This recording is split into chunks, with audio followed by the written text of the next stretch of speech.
Assalamu alaikum. Biz bugün Southampton шаарына келдик. Бул жакта BBC'нин офиси.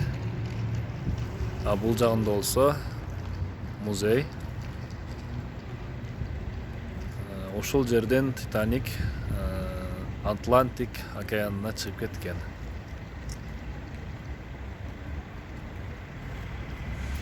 Титаниктин тарыхынын башталган жери.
Саунгемптон шаарынын так ортосунда ушул жер бар экен.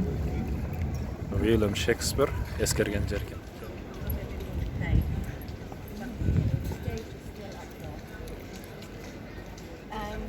You see the two openings on either side of the main gate. They were prisons, but they were short ones. So in there- Англия менен Франция урушуп, француздар кол салгандан кийин ушул чепти курган экен.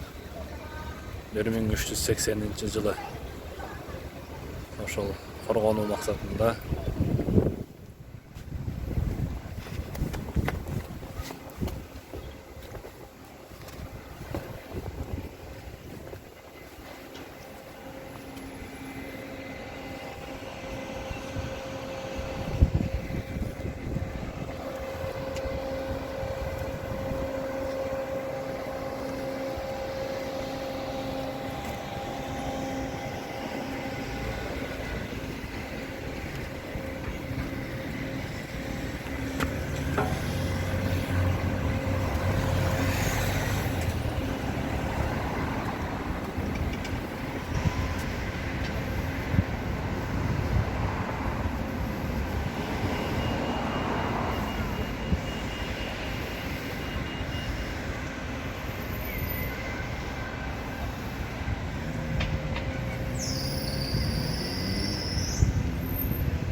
Саунгемптон портко келдик.